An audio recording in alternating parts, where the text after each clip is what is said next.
नमस्कार, मैं डॉक्टर मुकुल खंडेलवाल आज आप लोगों को शिवनारायण कहानी सुना रही। शिवनारायण 4 वर्ष का था तभी उसकी माँ का देहांत हो गया। बिन माँ का अबोध बच्चा पिता को ही अपना सब कुछ मानता। दुर्भाग्य ने उसका पीछा तब भी नहीं छोड़ा। 6 वर्ष की अवस्था होने पर पिता बहुत बीमार हो गए।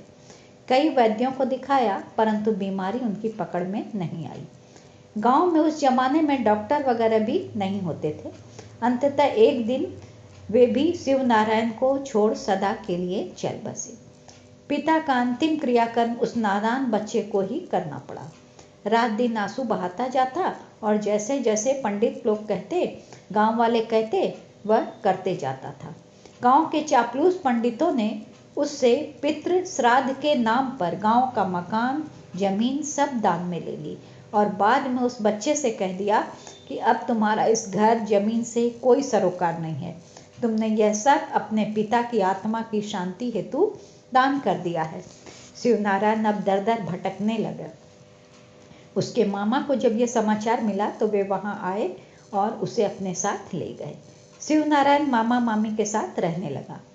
मामा की गृहस्थी बहुत बड़ी थी। उनके अपने 6 बच्चे थे। उनकी आय भी साधारण थी। अतः शिवनारायण जब कुछ समझदार हुआ तो उसे वहाँ रहना अच्छा नहीं लगता था। उसे लगता एक तो मामा के अपने ही इतने बच्चे हैं, उस पर मैं भी आ गया। उसने अपने मामा से संस्कृत और हिंदी का अच्छा ज्ञान प्राप्त कर लिया था। अब वह कुछ काम करना चाहता था ताकि मामा पर ज़्यादा बोझ न पड़े। वह शहर आकर कुछ छोटे मोटे काम द्वारा अपना खर्चा निकालना चाहता था तथा आगे पढ़ना भी चाहता था। इस समय उसकी अवस्था 10-11 वर्ष की हो गई थी। संयोग बस उसी समय एक व्यापारी अपने किसी रिश्तेदार के यहाँ गांव आया। 5-6 दिनों तक वह वहाँ रहा। शिव जो था शिवनारायण, उसकी उस घर के बच्चों से बहुत ज़्यादा घनिष्ठता थी। वह बराबर उनके घर जाते रहता था। अतः उस व्यापारी से भी वह बहुत हिल मिल गया। बात ही बात में उसने व्यापारी से पूछा, क्या आप मुझे अपने साथ कलकत्ता ले चलेंगे? बच्चे के प्रेम पूर्वक आग्रह पर वह व्यापारी मुग्ध हो गया और कहा, हाँ जरूर ले चलूंगा। अब क्या था, शिवनारायण की खुशी का ठिकाना न था। उसने अपने मामा मामी से कलकत्ता भेज देने की जिद की। उसके मामा मामी उसे इतनी छोटी उम्र में अपने से अलग करना नहीं चाहते थे, परंतु बच्चे की हठधर्मिता पर कि मैं वहाँ जाकर पढ़ूंगा, वे उसे रोक न सके और हामी भर ली। उन्होंने उसे बहुत समझा बुझाकर व्यापारी के संग कलकत्ता भेज दिया। व्यापारी बहुत धनी तो था ही, नेक दिल इंसान भी था। उसे शिवनारायण की को अनाथ जाना कि ये अनाथ है तो अपने ही घर में उसको रख लिया। शिवनारायण उनके घर रहता और घर के छोटे मोटे काम जैसे बाजार से राशन लाना, साग सब्जी लाना आदि कर दिया करता था। उस व्यापारी के भी 5 बच्चे थे जो क्रमशः दूसरी, तीसरी, 5वीं, 6ठी और 7वीं कक्षा में पढ़ते थे। शिवनारायण को चूंकि संस्कृत और हिंदी का अच्छा ज्ञान था, अतः वह उन सभी बच्चों को संस्कृत पढ़ा दिया करता था तथा छोटे 3 बच्चों को हिंदी भी पढ़ाया करता था। व्यापारी उसे 10 रुपया प्रति माह दिया करता था। उस जमाने में 10 रुपए की बहुत कीमत थी। उस 10 रुपए से शिवनारायण अपनी किताब कॉपी खरीद लेता और पढ़ाई करता। उसने वहीं से मैट्रिक की परीक्षा दी और प्रथम श्रेणी में उत्तीर्ण हुआ। साथ ही संस्कृत में विशिष्टता प्राप्त की। अच्छे रिजल्ट के कारण उसे एक विद्यालय में संस्कृत पढ़ाने का काम भी मिल गया। विद्यालय से तो अच्छे पैसे मिलते ही थे, कुछ दूसरे विद्यालय के बच्चे भी उससे संस्कृत पढ़ाने की जिद करने लगे। तब उसने एक अलग कमरा ले लिया और वहीं रहने लगा और ट्यूशन भी पढ़ाने लगा।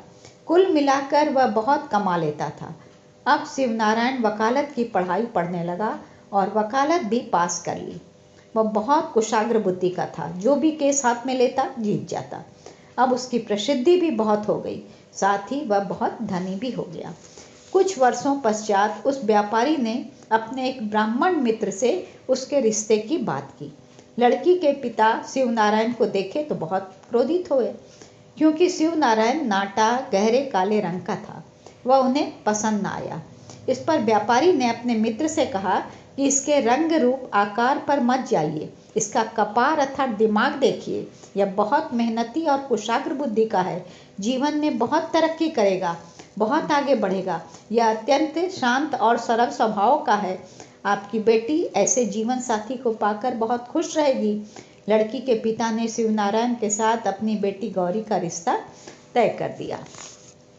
गौरी देखने में बहुत सुंदर थी, पर वह पढ़ी लिखी नहीं थी। उस जमाने में औरतों को पढ़ाया लिखाया ही नहीं जाता था। साथ ही गांव में तो पर्दा प्रथा बहुत थी, अतः गौरी को पढ़ना लिखना नहीं आता था, परंतु वह बहुत जिज्ञासु थी। शिवनारायण जब दूसरे बच्चों को पढ़ाते तो वह भी वहां जाकर बैठ जाती थी। उसका पढ़ाई के प्रति इतना लगाव देखकर शिवनारायण ने उसे लिखना पढ़ना भी सिखाया। शिवनारायण की वकालत बहुत अच्छी चलती थी। वकालत से उसने अच्छी रकम जमा कर ली। अब शिवनारायण अपने गांव वापस आया और वहां उसने अपने पैतृक मकान को खरीद लिया, जिसे गांव वालों ने दान के नाम पर ले लिया था। फिर धीरे धीरे अपनी जमीन खरीदी, और इतना ही नहीं, उसने उस गांव की लगभग आधी जमीन खरीद ली और वृद्धावस्था होने पर वहीं रहने लगा तथा एक निःशुल्क पाठशाला भी खोली, ताकि उस गांव में कोई भी पैसे के अभाव में निरक्षर न रहे। आज शिवनारायण के बेटे बेटी नाती पोते सब हैं और सभी ऊंचे पद पर कार्यरत हैं। ये था शिवनारायण का